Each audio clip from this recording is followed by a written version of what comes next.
At the Global Investigative Journalism Conference, we asked some of the world's leading experts for their top tips when investigating stories.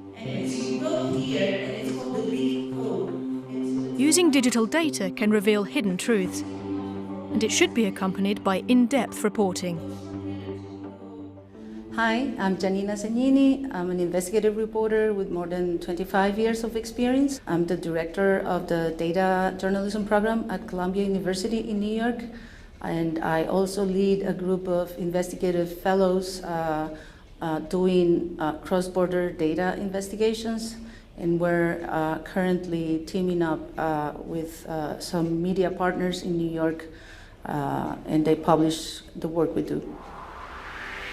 In order to investigate, you need to connect the dots. So my first tip would be just that. Connecting the dots involves collecting pieces of information from multiple sources and making sense of it to find hidden patterns and outliers that ultimately can lead to relevant stories.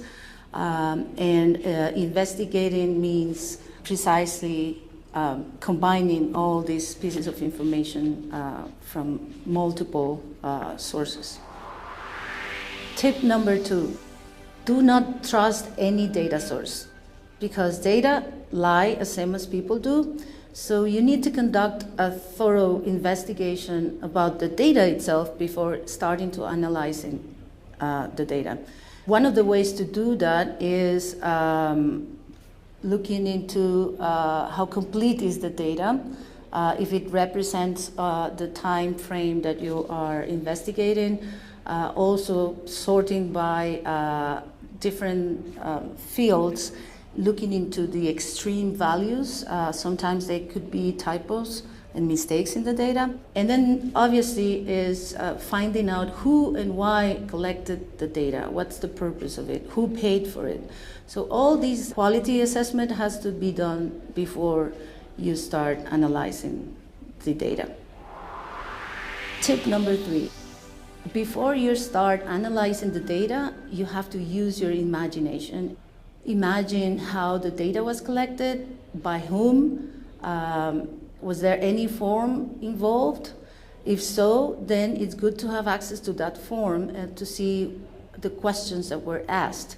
Having access to the source of the data collection allows you to make a better assessment and to ask much better questions.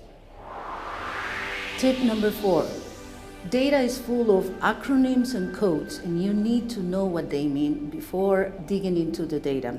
Usually those weird acronyms or weird codes can take you to places that you otherwise would never imagine. And so by understanding what they mean, you can ask questions and then combine multiple variables and be able to find ultimately better stories.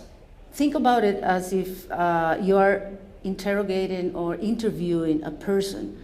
What you do when you have an interview, you obviously do research about this person or the work this person does. It's the same with data. Imagine that the fields or variables in a data set are like ladies that you are going to interview. And you need to know everything about each of these ladies before interviewing them. Tip number 5, clean and standardize your data before analyzing it.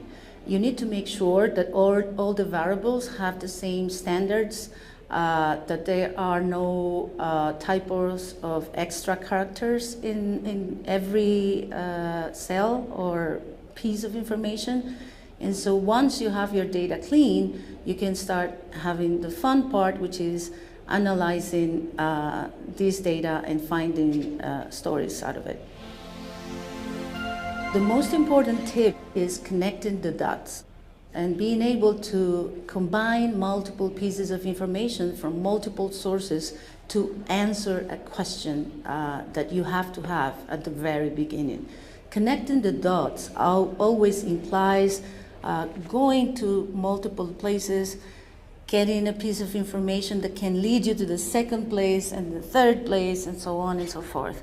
So that strategy that is usually designed at the very beginning of the investigation totally affects and help you on how to be able to see the whole picture. And connecting the dots, it's an art. And that art is always based in a question or multiple questions. So the strategy of selecting the right data, it's always linked to these big question or hypothesis that you have in your mind and that you know can be answered by connecting the dots across multiple sources of information. One of the examples on working with data started in a class that I teach at Columbia that it's called Using Data to Investigate Across Borders. In that class, we have done several projects. One of them is the Global Shipping Project, where we collected data from multiple sources on the shipping industry.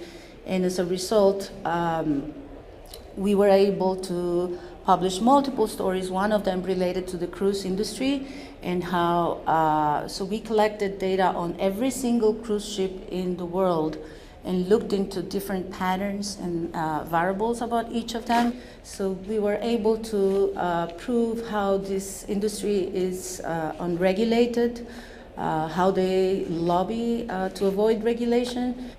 One of the findings that it's not a secret is how every single ship owned by cruise companies in the US is registered in an offshore country. So that means that if you take a cruise and once you are inside the boat, everything that happens there is regulated by the legislation of the country where the ship is registered. That's why there's abuse in terms of labor. International crimes happening in a cruise ship are usually not investigated necessarily in the country where you're from, but in the country where the ship is registered. So all these findings and more patterns were discovered by a group of students at Columbia who collected the data from multiple open source and commercial databases, and we followed all the process from collecting, cleaning, processing, and interrogating the data till contrasting this data with reality.